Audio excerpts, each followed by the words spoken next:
வனாந்தரத்தை அதிர பண்ணுகிற, காதேஸ் வனாந்தரத்தை அதிர பண்ணுகிற அந்த தேவ சத்தம், பெண்மான்களை இனச் செய்கிற அந்த மகிமையான சத்தம், தேவனுடைய மெல்லிய அந்த மகத்துவமுள்ள சத்தம் நமக்கு நேராய் கடந்து வரும்படியாய் ஒரே ஒரு விஷயம் தேவனை நோக்கி பார்ப்போமா? என்னோடீரும்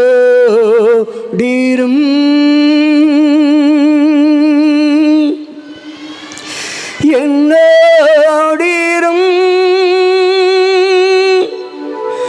என் அன்பு இரட்சகா,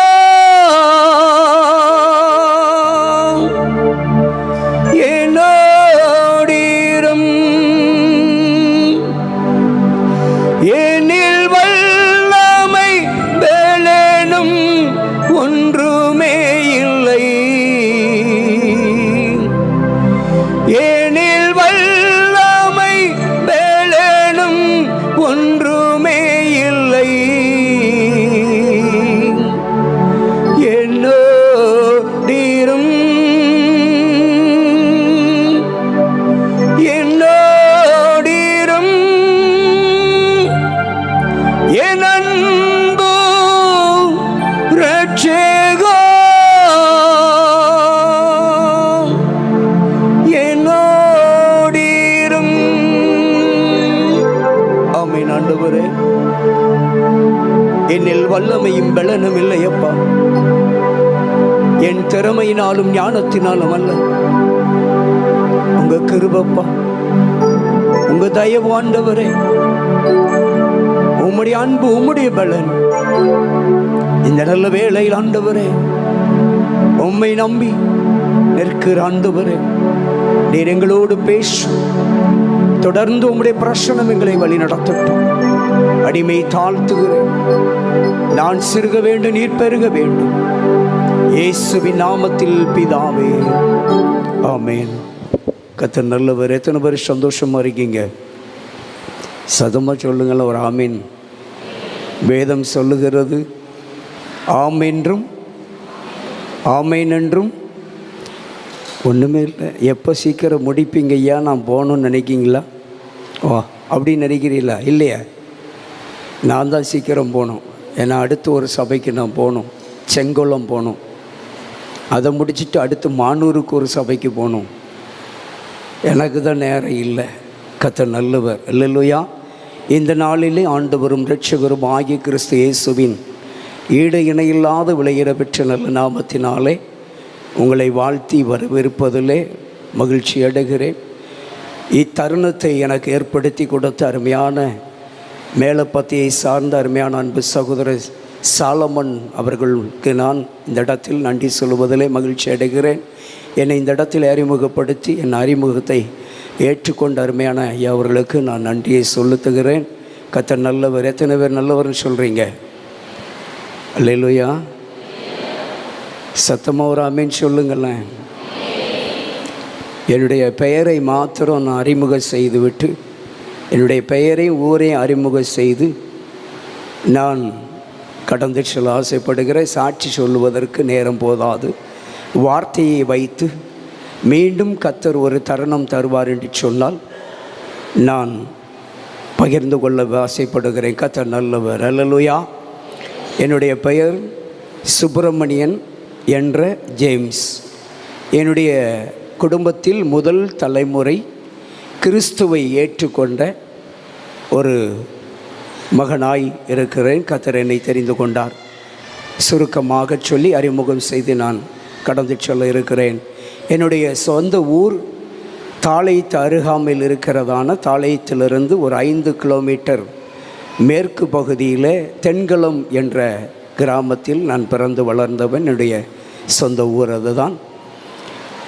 அந்த கிராமத்தில் நல்ல வைராக்கியமாக இருந்த ஒரு குடும்பத்திலிருந்து கர்த்தர் என்னை வேறு பிரித்து அவருடைய ஊழியத்திற்காக என்னை அழைத்தார். நான் ஊழியத்தை இன்றைக்கு அவருடைய பணியை முழு நேரமாக பயணித்து செய்து கொண்டிருக்கிறேன். அல்லேலூயா.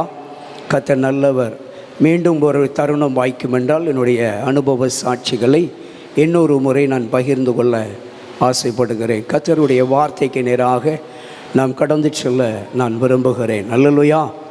பிள்ளைகளெல்லாம் வசனம் சொல்லுவதை பார்த்த உடனே எனக்கு ஒரு மிகுந்த சந்தோஷம். சின்ன குட்டீஸ் வரைக்கும் அருமையான வார்த்தைகளை அதிகமாக அற்புதமாய் உச்சரிப்போடு தேவ வார்த்தைகளை சொன்ன பொழுது இந்த ஒரு சந்தோஷம் எனக்கு உண்டாயிற்று. எனக்கு ஸ்தோத்திரம் பார்க்கிற பொழுது ரசித்து கொண்டே இருக்கணும் போல இருந்தது. குழந்தைகள் சொல்லுவது ஸ்தோத்திரம், கர்த்தர் நல்லவர். இப்படி பிள்ளைகளை எல்லாம் பெற்றோர்கள் படுத்துவீர்கள் என்று சொன்னால் அந்த பிள்ளைகளுடைய எதிர்காலம் மிகவும் ஆசீர்வாதமாக இருக்கும். அல்லேலூயா, அல்லேலூயா. நம்ம பிள்ளைகளை சிறு வயதிலே ஒரு வாசகம் ஒன்று உண்டு. ஒரு கவிஞன் எழுதியிருந்தான். அந்த வாசகத்தை நினைவு கூறுகிற பொழுதெல்லாம் எனக்கு பிடித்த ஒரு வாசகம். அதில் அந்த கவிஞன் எழுதுகிற பொழுது சொன்னான், ஊக்கப்படுத்துகிறவன் ஒருவன் இருந்தால் ஊக்குவிப்பவன் 25 காசு பெருமான ஊக்குவிக்கிற ஒரு மனிதன் பல நாளைக்கு பின்பு அல்லது பல வருடங்களுக்கு பின்பு அவன் பல லட்சம் பெருமான தேக்கு விற்பவனாக நிற்பான் என்று சொல்லி வாசகத்தில் குறிப்பிடுகிறான். எப்படி என்று சொன்னால், அந்த வாசகம் நமக்கு ஒன்று சுட்டி காட்டுகிறது. ஒருவரை நாம் ஊக்கப்படுத்தும், அவர் செய்கிறது சிறிதாக இருந்தாலும் அவரை நாம் நல்ல ஒரு ஊக்கத்தோடு தட்டி கொடுத்து, இன்னும் நீ வளர வேண்டும், நன்றாக செயல்படுகிறாய், அருமையாக செய்கிறாய், அருமையாக படிக்கிறாய், அருமையாக பேசுகிறாய், அருமையாக சொல்லுகிறாய் என்று சொல்லி சிறிதளவு அப்படி தட்டி கொடுத்த போது, ஊக்கப்படுத்தினால் சின்ன காரியத்தில் நிற்கிறவன் பாருங்க, ஒரு 25 காசு பெருமான ஊக்குவிக்கிறவன், பின்னூக்குவிக்கிறவன், ஊக்கப்படுத்தலின் நிமித்தமாய் பல வருடங்களுக்கு பின்பு அவனை நாம் சந்திப்போம் என்றால் அவன் பல லட்சம் பெருமான தேக்கு மரத்தை விற்கக்கூடிய ஒரு விற்பனையாளனாக அவன் நிற்க முடியும் என்பதை அந்த கவிஞன் எழுதுகிறதை பார்க்கிறோம். அல்லேலூயா. ஆகையால் தான் சிறு பிள்ளைகள் யாராக இருந்தாலும் தேவனுடைய வசனத்தை பாடுகிற பொழுது தவறாக பாடினாலும் சரி, ஒருவேளை ராகம் இல்லாமல் பாடினாலும் சரி, அல்லது வசனத்தை திக்கி திக்கி சொன்னாலும், மோசே தேவனிடத்தில் என்ன சொன்னார்? நான் திக்குவாயும். அவர்தாங்க 40 வருஷம், 40 வருடம், ஒரு வருடம் அல்ல, 2 வருடம் அல்ல, 80வது வயதில் தன்னுடைய பயணத்தை தொடங்கி 120வது வயதிலே தன்னுடைய பயணத்தை நிறைவு செய்தார். அல்லேலூயா. 40 ஆண்டு காலம் மந்தவாயும் திக்குவாயும் உள்ள ஒரு மனுஷனை கொண்டுதான் சமஸ்த இஸ்ரவேல் மக்களையும் ஆண்டவர் வழி நடத்தி போனார். அல்லேலூயா. ஆக உற்சாகப்படுத்துவோம் என்று சொன்னால் அந்த பிள்ளைகளுடைய பயணம் நீண்ட பயணமாயிருக்கும். கைத்தட்டுங்களேன். எனக்கு இல்லை, பிள்ளைகளுக்கு. கர்த்தர் நல்லவர். ரொம்ப அழகாக நேர்த்தியாக பிள்ளைகள் சொல்லுவது அன்பாய் அழகாக இருந்தது, ரசிக்கத்தக்கதாக இருந்தது. அதே போல் கொயர் வெரி குட். எனக்கு ஒரு சின்ன என்னுடைய தனிப்பட்ட ஒப்பீனியன், சரியா, கட்டாயமல்ல, தனிப்பட்ட ஒப்பீனியன். இந்த பிள்ளைகள் இன்னும் மெருகூட்டப்பட வேண்டுமென்றால், இன்னும் பார்ப்பதற்கு அழகாக இருக்க வேண்டுமென்றால் இந்த கொயர் என்ன சேஞ்ச் பண்ணால் நல்லா இருக்கும்னு நினைக்கிறீங்க? கரெக்ட். ஸோ அந்த யூனிஃபார்ம் மட்டும் அவங்க போட்டாங்கன்னு வச்சுக்கோங்களேன், இந்த இடமே இன்னும் தூக்கலாக இருக்கும். அமேன்னு சொல்லுங்களேன். இல்லையா? ஆமாம், அதை ஃபாலோ பண்ணால் நல்லாயிருக்கும்னு நினைக்கிறேன். என்னுடைய ஒப்பீனியன். சரிங்களா? கட்டாயம் இல்லை. கர்த்தர் நல்லவர். எனக்கு தோணினதை சொன்னேன். நல்லா இப்போவுமே அழகாகத்தான் இருக்குது, இன்னும் அழகுக்கு மேல் அழகு. ஆமென். கர்த்தர் நல்லவர். சரி, எடுத்தவர்கள் வாசிக்கலாம். என்னாகமம் புஸ்தகத்தில் 24வது அதிகாரத்தில் 8வது வசனத்தின் முதல் பகுதியை, தேவன் அவர்களை எகிப்திலிருந்து புறப்பட பண்ணினார். போதும். இங்கே பரிசுத்த வேதத்தில் என்னாகமம் 24:8 இங்கு தேவன் அவர்களை எங்கிருந்து புறப்பட பண்ணினாராம்? எங்கிருந்து? எகிப்திலிருந்து. எங்கிருந்து புறப்பட பண்ணினார்?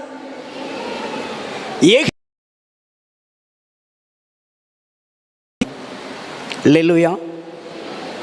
சோ எகிப்திலிருந்து. எகிப்து எங்க? எகிப்து என்றால் என்ன? எகிப்து என்றால் என்ன சொல்லுங்க? அடிமைத்தன வீடு, அடிமைத்தன ஒரு பகுதி. அல்லேலூயா.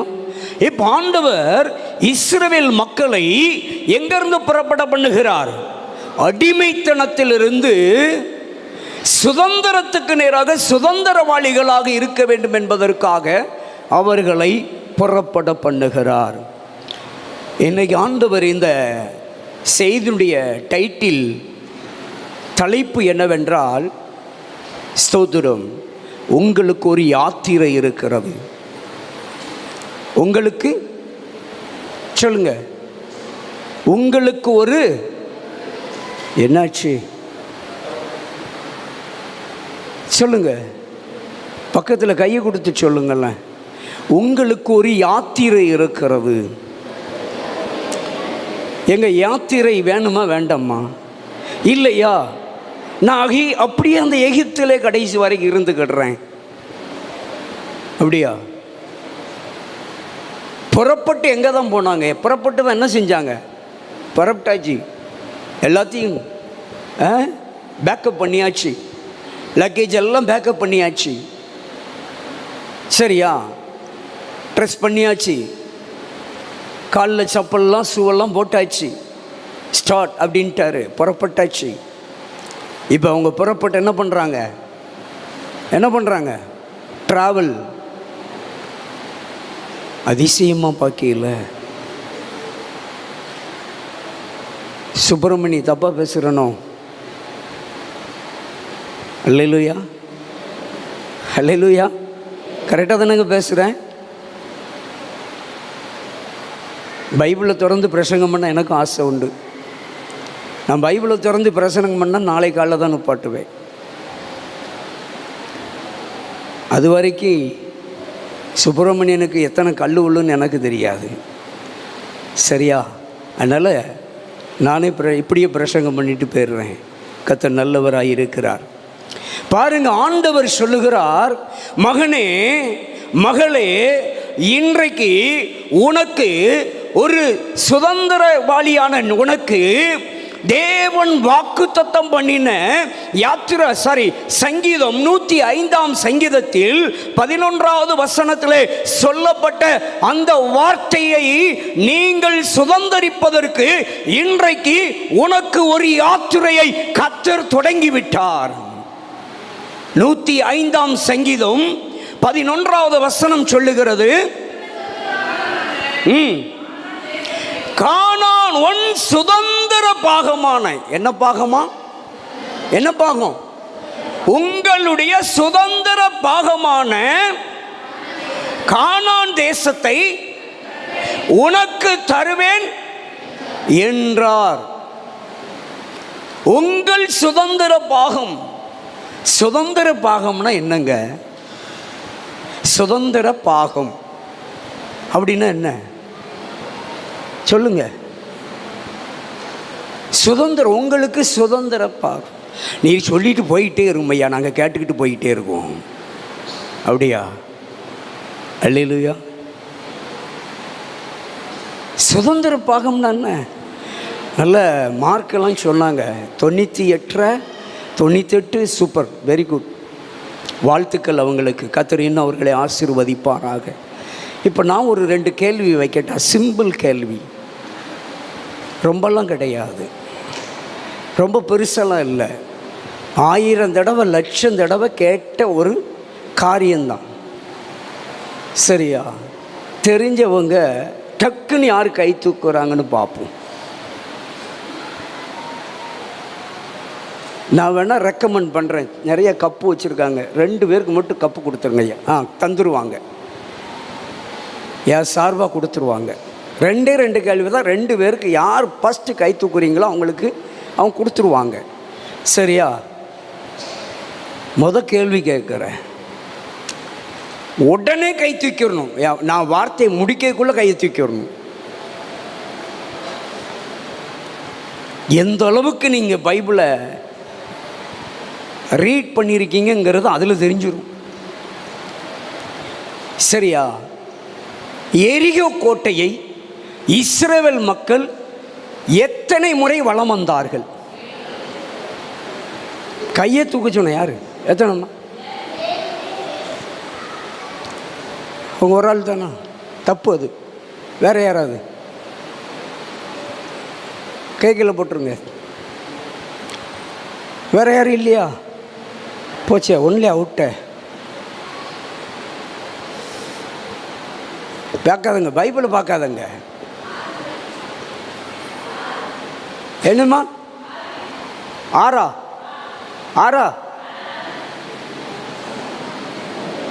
ஏசப்பா பரிசு எனக்கு தானோ?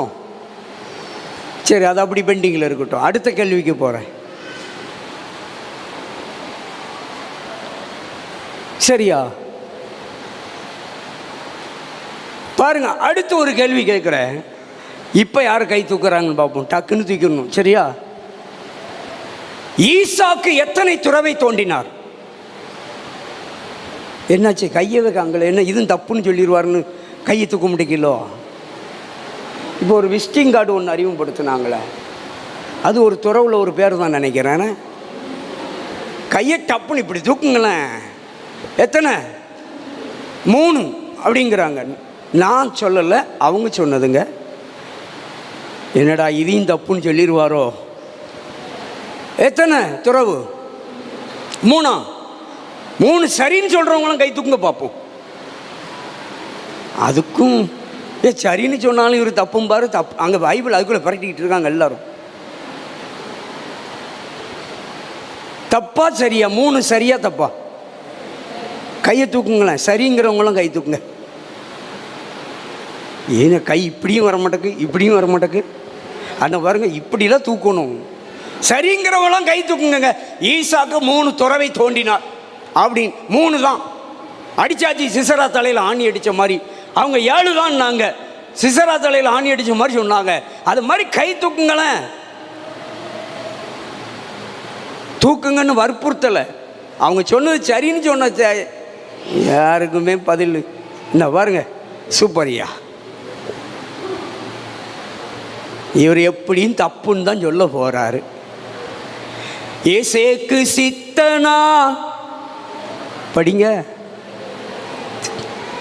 இன்றோடு மறைந்து மகனே ரெகோபோத் தொடங்கி விட்டது. இது 3. ஏசேக்கு, சித்தனா, ரெகோபோத் 3 துறவு தோண்டினார். சரி சரி, இப்போ மாதிரி கை தூக்குங்களேன். சரி, நான் சொல்றேன் தப்பு. ஏசேக்கு சித்தனா என்று 2 துறவை தோண்டினார். எதிராளிகள் தூர்த்து போட்டார்கள். 3வது ஒரு துறவை தோண்டினார். அதற்கு இடைஞ்சல்கள், பிரச்சனைகள் இல்லை என்று சொல்லி அதற்கு ரெகோபோத் என்று சொன்னார். அது ரெகோபோத் என்றால் மகிழ்ச்சி என்று தோண்டிவிட்டு அடுத்தால் ஒன்று தோண்டினார். ஓ, நான் தண்ணீரை கண்டேன் என்று சொல்லி அத்துறவுக்கு ஷேபா என்று பெயரிட்டார். சுப்பிரமணியனுக்கு தெரியுது, ஈசாக்குக்கு தெரியல, ரெபெக்காளுக்கு தெரியல, ஆபிரகாமுக்கு தெரியல, ரூத்துக்கு தெரியல. ஷேபா என்று பெயரிட்டு அது இன்று வரைக்கும் பெயர் ஷெபா என்று அழைக்கப்படுகிறது. சரியா தப்பா? இப்ப வேணா பைபிள்ல புரட்டி பார்த்துக்கோங்க, சுப்பிரமணி சொன்னது சரியா தப்பான்னு. அல்லேலூயா, அல்லேலூயா. சரி, அடுத்த முதல் கேள்விக்கும் பதில் வந்துடும். பரவாயில்ல, 2 பரிசை சேவ் பண்ணி விட்டீங்க நிர்வாகத்துக்கு. கர்த்தர் நல்லவர். எரிகோ கோட்டையை இஸ்ரவேல் மக்கள் யோசுவாவின் இடத்திலே தேவன் சொன்ன பிரகாரமாக எரிகோ கோட்டையை ஒரு வார்த்தை கூட பேசாதபடிக்கு அனுதினமும் வாயை திறக்காமல் ஒரு பேச்சும் பேசாதபடிக்கு ஒவ்வொரு நாளும் ஒரு முறை சுற்றி, இப்படியாக 6 நாளும் நீ என்ன செய்? ஒரு முறை சுற்ற வேண்டும். 7வது நாளோ 7 முறை சுற்றி வர வேண்டும். 6 7 6 7 எத்தனைங்க? 13 முறை வலம் வந்தார்கள் எரிகோ கோட்டையை. ஆகா, இவ்வளவு தெரியலையே நமக்கு. கணக்கில் நம்ம ரொம்ப வீக்கா இருக்குமோ? சரியா தானே இருக்கு? பைபிள் கரெக்டாக தானே இருக்கு? பைபிள் கரெக்டாக தானே இருக்கு? அதான உண்மை. தப்பா சொல்லிட்டேனா? 6 நாள் சுத்துனாங்க. நாட்கள் மட்டும்தாங்க 7. வலம் வந்த எண்ணிக்கை 13. சுற்றி வந்தது 13 முறை. 6 நாட்கள் ஒவ்வொரு முறையும், 7வது நாட்கள் 7 முறையும். எவ்வளோ அழகா படிச்சிருக்கோம் பார்த்தீங்களா? சூப்பர். அல்லேலூயா. தேவ பிள்ளையே, நீங்களும் நானும் இந்த வேதத்தை நன்றாக படிப்பதற்கு, நன்றாக படித்து இருதய பலகைகளை எழுதி சுமப்பதற்கு எனக்கு ஒரு யாத்திரை தேவைப்படுகிறது. அல்லேலூயா. தேவையா இல்லையா? தேவையா இல்லையாங்க? ஒரு யாத்திரை தேவைப்படுகிறது. நான் அடிக்கடி சொல்லுவேன், அநேகரிடத்தில் கேட்டிங்கன்னா, பைபிளை எத்தனை முறை முழுசாக படிச்சிருக்கீங்க கேட்டிங்கன்னா, நானே இப்போ கேள்வி கேட்டோம்னா கை தூக்கிடுவீங்க. ஒரு ஆள் 10 முறைம்பாங்க, ஒரு ஆள் 20 முறைம்பாங்க, ஒரு ஆள் 100 முறைம்பாங்க. என்னிடத்தில் கேட்டீர்கள் என்று சொன்னால், என்னை பார்த்து உங்கள் விரலை நீட்டி கேட்டீங்கன்னா, ஐயா நீர் எத்தனை முறை இந்த பைபிளை முழுசாக படித்திருக்கிறீர் என்று கேட்டால், நான் தைரியமாக வானத்துக்கு உமோமிக்கும் சாட்சியாய் நிற்கிற என் கர்த்தராகிய இயேசு கிறிஸ்துவின் நாமத்தை கொண்டு சொல்லுகிறேன், ஒரே ஒரு முறைதான் என் வாழ்க்கையிலே 30 ஆண்டு கால ஊழிய பயணத்திலே ஒரே ஒரு முறைதான் படித்திருக்கிறேன்.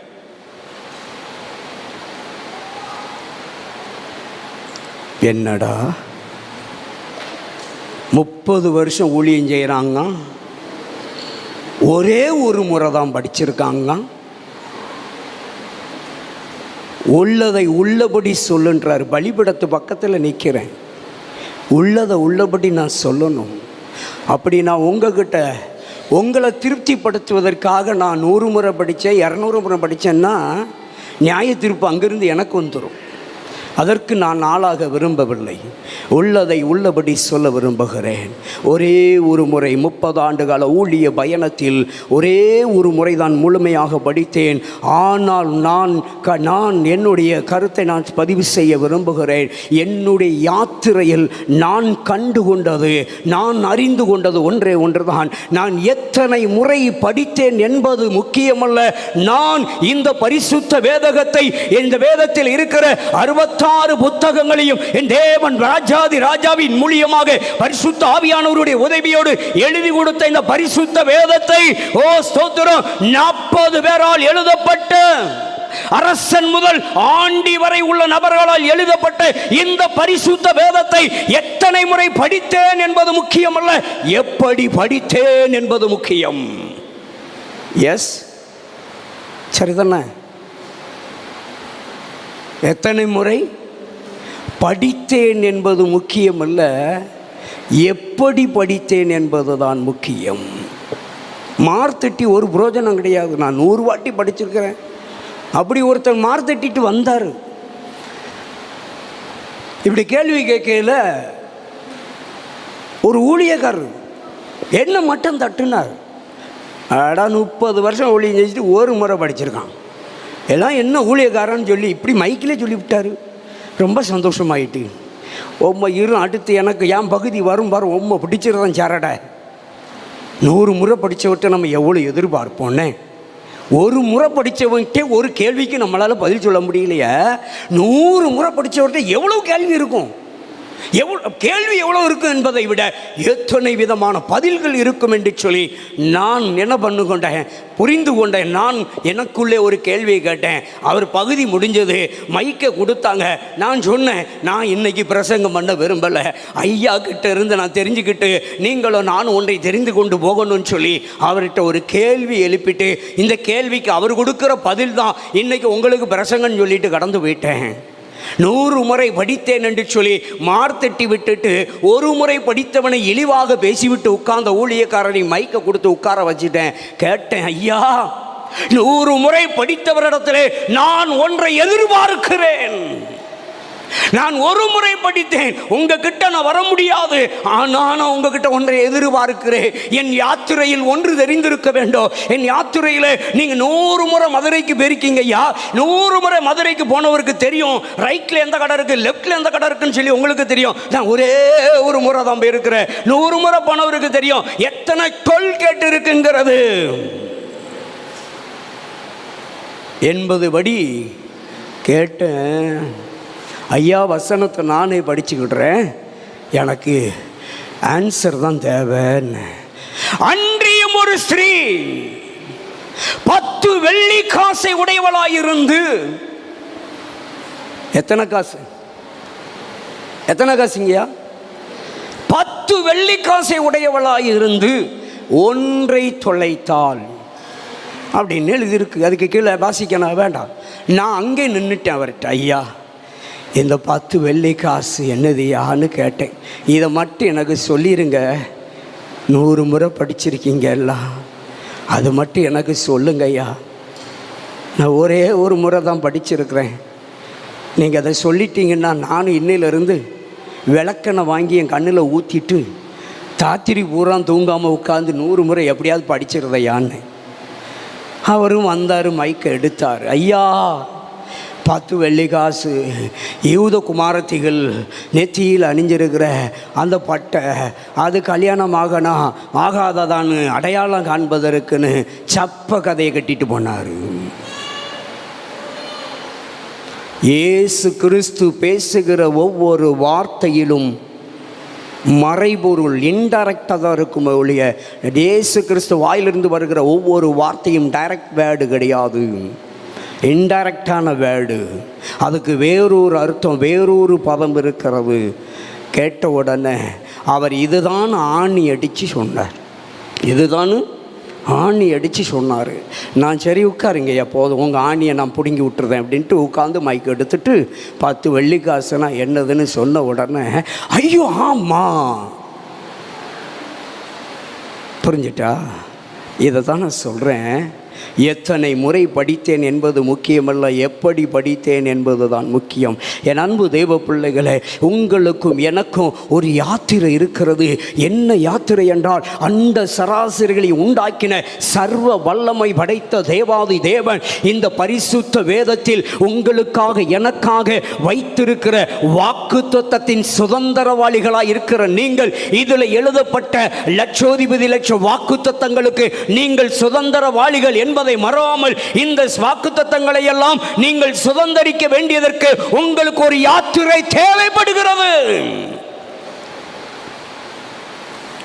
அங்கே உங்கள் சுதந்திர பாகமான கானானை சுதந்தரிப்பதற்கு அவர்கள் எகிப்திலிருந்து புறப்பட பண்ணினார். தேவன் ஆபிரகாமோடு வாக்குத்தத்தம் பண்ணினார், உன் சந்ததி வானத்து நட்சத்திரங்களை போல கடலின் மணலத்தனையை போல என்ன கூடாத அளவிற்கு.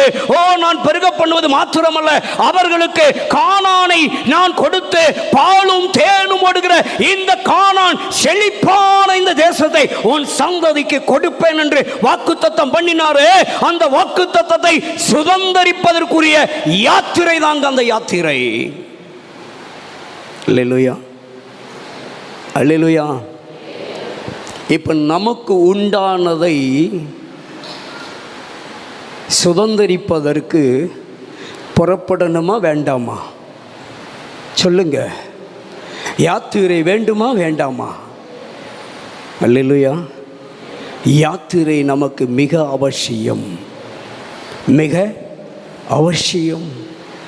ஒவ்வொருத்தரையும் பார்த்து, நம்மை நாமே பார்த்து, நான் யார், என்று ஒரு கேள்வி எழுப்பி உட்கார்ந்தோம்னு வச்சுக்கோங்க, நீ யார் என்ற ஒரு கேள்வி எடுத்தோன்னு வச்சுக்கோங்க.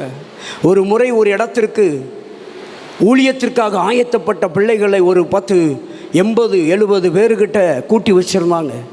அதில் 4-5 ஊழியக்காரர்கள் அவர்களுக்கு டீச் பண்ணுறதுக்காக அழைத்திருந்தார்கள், ட்ரெயின் பண்ணுறதுக்கு. சரின்னு அதில் நானும் ஒருத்தர் போயிருந்தேன். எல்லாரும் ஒவ்வொரு பகுதி 1 மணி நேரம் நடத்தினார்கள். எனக்கு சரியாக ஒரு 10 மணி 10:30 மணி இருக்கும். நான் பாடலை முடித்து ஒரு பாட்டை பாடி பாடலை முடித்து தொடங்குவதற்கு 10:30 மணி முடிச்சுட்டு நான் எடுத்த ஒரே ஒரு கொஸ்டின், அவர்கள் என்னெல்லாமோ சொல்லி கொடுத்தாங்க, ரொம்ப சந்தோஷம். நான் ஒரே ஒரு கொஸ்டின் எடுத்தேன், எல்லாத்தையும் அவங்க சொல்லி கொடுத்துட்டாங்க. நான் உங்களுக்கு ஒன்று சொல்லி கொடுத்துட்டு போகிறேன். முதல்ல, நீ யார்? நீ என்ன இவன் என்ன நம்மளை பார்த்து நீ யாருன்னு கேட்குறதுன்னு கேட்கலோ? கொஸ்டினுங்க, உங்களை பார்த்து கேட்கல. அந்த டைட்டில், அந்த கேள்வியில் நான் பாட என்ன செஞ்சேன், லெசன் எடுத்தேன். சரிங்களா? செமினார் எல்லோரும் 1 மணி நேரத்தில் நிறுத்திட்டாங்க. ஏன்னா அவங்கெல்லாம் ஏன் 1 மணி நேரத்தில் நிறுத்திட்டாங்கன்னு எனக்கு அதுக்கப்புறம் கொஞ்சம் லேட்டாக தான் புரிஞ்சது. எதுக்கு புரிஞ்சதுன்னா, அவங்கெல்லாம் நோட்டிலையும் டைரியிலையும் பேப்பர்லையும் எழுதிட்டு வந்தாங்க. 1 மணி நேரத்துக்கு மேலே வண்டி ஓடலை, பேப்பர் முடிஞ்சு போச்சு. பேப்பரில் எவ்வளோ இருக்கோ அவ்வளோதானுங்க ஓடும் வண்டி. சொல்லுங்க, முடிஞ்சு போச்சு. அதுக்கு மேலே முடியலை, இல்லை கீழே லெட்டர்ஸ் இல்லை. உடனே நிப்பாட்டிட்டாங்க, உட்காந்துட்டாங்க. நானும் போனேன். என்கிட்ட பேப்பரும் கிடையாது, டைரியும் கிடையாது, பேனாவும் கிடையாது. என்கிட்ட பேனா வாங்கி யாரும் எழுதுன்னு கேட்டுறாங்க, எழுதாது, சும்மா பேருக்கு வச்சுருக்குறேன், டம்மி பீஸு. பாருங்க, எழுதுனதும் கிடையாது. நேர பைபிள் இப்படி கையில் எடுத்துக்கிட்டேன். ஒரே ஒரு கேள்வி, நீ யார் என்ற ஒரு கேள்வியில் 10:30 மணிக்கு ஆரம்பித்தேன். நைட்டு 9:45 மணிக்கு நிப்பாட்டினேன், முடிஞ்சு போச்சு. அல்லேலூயா.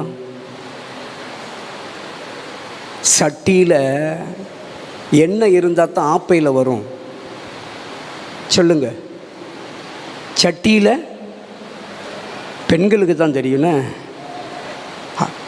பானையில் சோறு இருந்தால் தான் அகப்பையில் வரும். வெறும் பானையை போட்டு கொடன்னு குடஞ்சாங்க என்ன குடி வரும்? ஒன்றும் வராது. நான் சொல்கிறேன், அதனால தான் சொல்கிறேன், இந்த பரிசுத்த வேதத்தில் ஆதியாகமம் 1ஆம் அதிகாரத்திலிருந்து வெளிப்படுத்தல் 22ஆம் அதிகாரம் வரைக்கும் கையில் போட்டு சுமக்கிறது அல்ல. தேவன் சொல்லுகிறார், என் கர்த்தருடைய வேதத்தை, என் வேதத்தை நீ சுமந்தால் நான் உன்னை சுமப்பேன். நீ என் வேதத்தை மறந்தால், வேண்டாம் அந்த டாபிக்கு நான் போகலை, நீ இந்த வேதத்தை சுமந்தா எப்படி? நல்ல ஜிப்பு போட்டு அழகா பைண்டிங் பண்ணி அழகா என்னெல்லாமோ பண்ணி அப்படி கக்கத்தில் வச்சு கைவீசம்மா கைவீசு, கடைக்கு போனா கைவீசு, முட்டாய் வாங்கினா அப்படி சுமக்கதா? அப்படி இல்லை. இந்த வேதத்தை ஆதியாகமம் 1ஆம் அதிகாரத்திலிருந்து வெளிப்படுத்தல் 22ஆம் அதிகாரத்தையும் 22ஆம் அதிகாரம் வரைக்கும் 66 புத்தகத்தையும் இருதயம் என்னும் பலகையிலே எவன் ஒருவன் எழுதி சுமக்கிறானோ அவன்தான் சரியாய் சுமக்கிறவன். அந்த யாத்திரைக்கு பயணிக்க வேண்டும். நான் படிக்கிறது எப்படி படிக்க வேண்டும் என்றால் 66 புத்தகத்திலும் 1189 அதிகாரத்தையும் என் இருதய பலகையிலே நான் எழுத வேண்டும் என்ற யாத்திரையை நான் தொடங்க வேண்டும். அதுதாங்க என்னுடைய யாத்திரை ஜெயத்தை கொடுக்கும். ஆமென். கர்த்தர் நல்லவர். டைட்டில் தான் முடிச்சிருக்கிறேன், சரியா? செய்தியை முடிச்சிட்டேன். ஏன்னா யாத்திரை நிற்காது, சரியா? மீண்டும் தொடர வேண்டுமே, தொடருவோம். கர்த்தர் சந்திக்க வைப்பான்னு நினைக்கிறேன். தயவு செய்து அன்பு தெய்வ பிள்ளைகளே, நேரம் கடந்து விட்டபடியினால் நான் 5 நிமிஷம் அதிகமாக எடுத்துட்டேன் நினைக்கிறேன். சாரி, மன்னிச்சுக்கோங்க. கர்த்தர் உங்களிடத்தில் ஒரு யாத்திரையை விரும்புகிறார். எப்படிப்பட்ட யாத்திரை என்று சொன்னால், இந்த பரிசுத்த வேதாகமத்தை எதற்காக இந்த யாத்திரையை நீங்கள் தொடங்கணும்னு நான் ஆசைப்படுறேன் அப்படின்னா, இந்த வேத வசனங்கள் கிடைக்கக்கூடாத ஒரு பஞ்ச காலம் வரப்போகுது தேவ பிள்ளைகளே. ஆகாரத்தினால் உண்டான பஞ்சமல்ல, தண்ணீரினால் உண்டான பஞ்சமல்ல, கர்த்தருடைய வேத வசனங்கள் எங்கும் கிடைக்கக்கூடாத ஒரு பஞ்ச காலம் வரப்போகிறது. அதற்கு முன்பாக இந்த பரிசுத்த வேதத்தில் உள்ள 1189 அதிகாரத்தையும் உங்கள் இருதய பலகையில் எழுதி வைத்தால், எக்கொடிய பஞ்சம் வந்தாலும் ஈசாக்கு விதைத்தான் 100 மடங்கு அறுவடை செய்தது போல இந்த இருதய பலகை, இருதயம் என்னும் இந்த நல்ல நிலத்தில் விதைத்து வைத்தால் நிச்சயமாய் அறுவடை செய்து கொண்டே இருக்கலாம். எத்தனை பஞ்சம் வந்தாலும் அச்சப்பட வேண்டிய அவசியமில்லை, கவலைப்பட வேண்டிய அவசியமில்லை. அல்லேலூயா. தெய்வ பிள்ளைகளே, உங்கள் யாத்திரையை தொடங்குங்கள். இந்த பரிசுத்த வேதத்துக்கு நீங்கள் எந்த அளவுக்கு முக்கியத்துவம் கொடுக்கிறீர்களோ, இது உங்களை, உங்கள் சந்ததியை, உங்கள் பிள்ளைகளை, பிள்ளைகள் பிள்ளைகள் பிள்ளைகள் தலைமுறையாய் இது சுமக்குங்க. இது சுமக்கும். இது சுமந்தா எதுவுமே இந்த உலகத்தில் வேண்டான்னு தோணும். தெய்வ பிள்ளைகளை, உங்கள் யாத்திரையை தொடங்குங்கள். தேவன் வாக்குத்தத்தம் பண்ணினதை சுதந்திரிப்பதற்காக யாத்திரையை தொடங்குவீர்கள் என்று சொன்னால் தேவன் உங்களுக்கு பெரிய ஆசீர்வாதத்தை கொடுப்பார். ஒரு நிமிஷம் எல்லாரும் கண்களை மூடுவோமா? கிருபை நிறைந்த தகப்பனே, ஓ இந்த நல்ல கால வேளையில், இந்த பரிசுத்த ஓய்வு நாளின் கால வேளையில் எங்களுக்காக பேசியிருக்கிற நல் வார்த்தை உண்டப்பா. மகனே, மகளே, உன் யாத்திரையை தொடங்கு. உனக்கென்று வாக்குத்தத்தம் பண்ணப்பட்ட ஆசீர்வாதம் நீண்ட தொலைவில் இருக்கிறது. நீ பயணிக்க வேண்டிய தூரம் இருக்கிறது. மகனே, மகளே, நீ பயணிக்க வேண்டிய தூரம் இருக்கிறது. ஓ யாத்திரையை தொடங்கு. இந்த பரிசுத்த வேதத்தில் 1189 அதிகாரத்தினுடைய பயண தூரம் இருக்கிறது. இதை நீ பயணித்தாய் என்று சொன்னால், நீ லக்கை அடைந்தாய் என்று சொன்னால், உனக்கு உண்டான நன்மைகளை, பாலும் தேனும் ஒடுகிற அந்த அனுபவத்தின் நன்மைகளை, வாழ்நாளெல்லாம் நீடித்திருக்கக்கூடிய நன்மைகளை, எந்த சத்துருவும் உன்னை ஜெயிக்க முடியாத அந்த பலத்தை தேவன் உனக்கு கொடுக்கும்படியாக என் அன்பு தேவ பிள்ளையே, கர்த்தர் உன்னோடு கூட பேசியிருக்கிறார். உன் யாத்திரையை தொடங்கு. இன்றே ரட்சணிய நாள். ஆமென். ஆண்டவரே, உங்க பிள்ளைகள் தங்கள் யாத்திரையை தொடங்குவதற்கு நீர் அனுக்கிரகம் பாராட்டும். அன்றைய எகிப்திலிருந்து இஸ்ரவேல் மக்களை புறப்பட பண்ணினவர், உம்முடைய அன்பு பிள்ளைகளுக்காக வைத்திருக்கிற சகல நன்மைகளையும் சுதந்திரிப்பதற்கு அவர்களை புறப்பட பண்ணுவீராக. இப்படி நல்ல திருநாமம் மகிமைப்படட்டும். இயேசுவின் நாமத்தில் பிதாவே.